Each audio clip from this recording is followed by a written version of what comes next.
Welcome friends, welcome in IC38 training part 10। आज हमारा topic है age proof, KYC and money laundering. मेरा नाम है Ranjit Kekan, development officer LIC of India. चलिए स्टार्ट करते हैं। सबसे पहले जानते हैं एज प्रूफ के बारे में।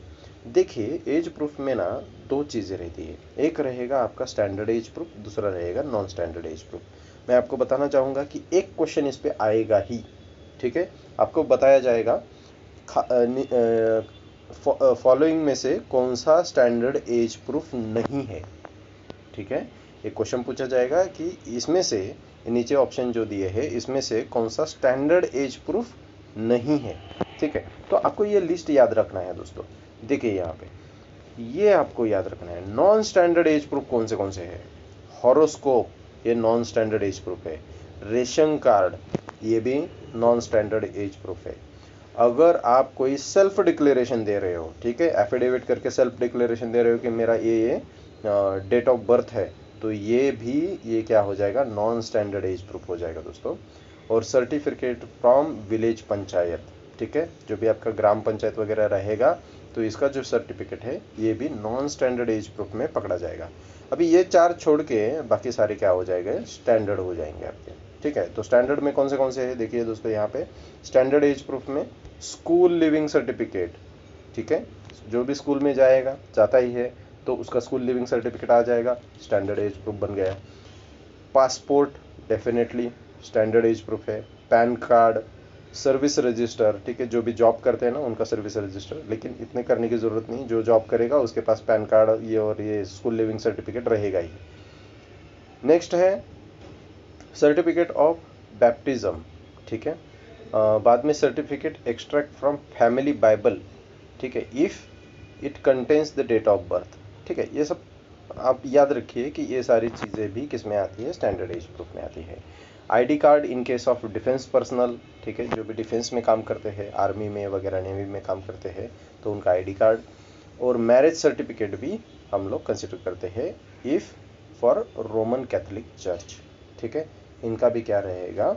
जो सर्टिफिकेट रहेगा इसको हम लोग क्या मानेंगे? Standard age proof. तो इसमें से आपको याद रखना है बस, ये स्टैंडर्ड एज प्रूफ कौन से है, नॉन स्टैंडर्ड एज प्रूफ कौन से है, ठीक है दोस्तों। आई थिंक आपको समझ में आ गया है। तो इसमें डिफरेंस क्या है? अगर स्टैंडर्ड एज प्रूफ रहता है ना, तो पॉलिसी का प्राइसिंग जो है, ठीक है, मतलब जो भी प्रीमियम पे करना है वो स्टैंडर्ड रहेगा दोस्तों।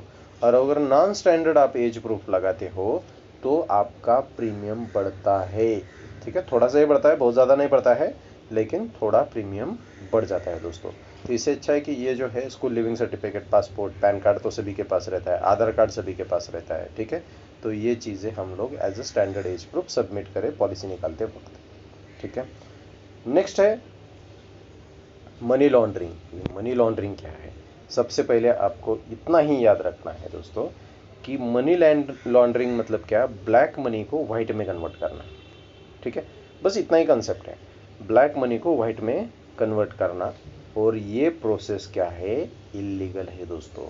मनी लॉन्ड्रिंग इज इलीगल, आपको याद रखना है। आई थिंक आपको पता भी होगा, लेकिन यहाँ पे आज हम लोग स्टडी कर रहे हैं तो सभी को बताना हमारा कर्तव्य है। यहाँ पे देखिए मनी लॉन्ड्रिंग का स्टेज कौन सा रहता है। सबसे पहले क्या होगा कि accumulation of money from illegal activity, कुछ भी बुरे काम करके सब पैसा जो जमा करते हैं वो जमा किया।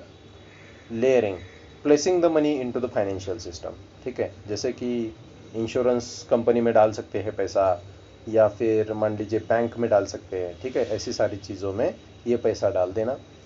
Transfer the money to hide the origin of the fund, फिर इसको इतना घुमाना, यहाँ से वहाँ, वहाँ से वहाँ, वहाँ से वहाँ, कि समझ में ना आए कि कहाँ पे जा रहा है ये पैसा सारा, ठीक है। और फिर returning the money for the money launder to spend, फिर जिसने भी ये काला धन जमा किया था, ये जो पर्सन है, उसको ये पैसा घुमा घुमा के फिर से लौटा देना, जिससे कि ये पैसा क्या कर सके? खर्च कर सके, वो गाड़ी ले सके, घर ले सके, और कुछ जिसको जो काम करना है वो कर सके। तो ये रहता है। अभी इसको स्टॉप कैसे करें? ये मनी लॉन्ड्रिंग को स्टॉप कैसे करना है, ठीक है। तो इसमें आपको ना ये स्टेजेस वगैरह याद रखने की ज़रूरत नहीं है दोस्तों। सिंपली आपको ये क्या याद रखना है? मनी लॉन्ड्रिंग मतलब क्या है? इलीगल काम है जिसमें ब्लैक मनी वाइट में कन्वर्ट होता है, बस खत्म। ठीक है, तो इसको स्टॉप करना है, इसको अलाउ नहीं करना है हमें। ठीक है, कि LIC में या फिर इंश्योरेंस कंपनी में कोई भी ऐसा ब्लैक का पैसा लेके आए और हम लोग उसको वाइट करके देंगे, ऐसा तो होगा नहीं। तो ये स्टॉप करने के लिए क्या करना है? To stop the money laundering we need strict KYC। ठीक है, KYC मतलब क्या? Know your customer. ठीक है, तो ये स्ट्रिक्ट करते हैं हम लोग। ठीक है, अभी KYC में कौन से डॉक्यूमेंट आते हैं? तो यहाँ पे डॉक्यूमेंट का लिस्ट दिया हुआ है। देखिए, सबसे पहले फ़ोटो चाहिए उस पर्सन का, एज प्रूफ चाहिए, वो भी स्टैंडर्ड एज प्रूफ देता है तो बहुत अच्छा। फिर एड्रेस प्रूफ चाहिए। एड्रेस प्रूफ में कौन सी चीज़ें हैं? Driving licence, telephone bill, electricity bill, bank passbook, ये सब चलेगा। ID कार्ड, अभी पैन कार्ड, आधार कार्ड या फिर ड्राइविंग लाइसेंस या फिर पासपोर्ट या फिर वोटर ID, ये सारे चीज़ें क्या चलेंगी? एज अ ID कार्ड चलेगी। और सबसे इम्पोर्टेंट देखिए ये है, ये क्या है? Income proof. ठीक है, ये पैसा कहाँ से लाए भाई तुमने? तो ये पैसा फॉर्म 16 में दिखाई देगा। अगर वो जॉब कर रहे हैं तो फॉर्म 16 रहेगा उनके पास, अगर बिजनेस कर रहे हैं या फिर जॉब कर रहे हैं तो ITR रहेगा। कुछ भी कर कीजिए, ITR तो उनके पास रहेगा। ठीक है, या फिर इनकम सर्टिफिकेट फ्रॉम CA, अगर बिल्डर वगैरह है तो उनका जो CA रहता है वो क्या करेगा? उनको एक इनकम सर्टिफिकेट प्रोवाइड करेगा दोस्तों। नेक्स्ट रहेगा सैलरी स्लिप। अगर वो जॉब कर रहे हैं तो सैलरी स्लिप हो सकता है उनके पास, या फिर कोई भी रेंट का इनकम है या फिर ऐसे कुछ, तो बैंक स्टेटमेंट में ये दिखाई देगा। ठीक है, तो ये देखिए, ये लिस्ट है हमारा KYC डॉक्यूमेंट्स का। KYC documents, photo, age proof, address proof, ठीक है, ID कार्ड और इनकम प्रूफ।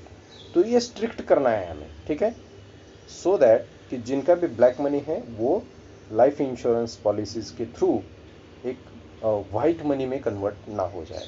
ठीक है, तो आई थिंक आपको समझ में आ गया है मनी लॉन्ड्रिंग क्या होता है। थैंक यू दोस्तों।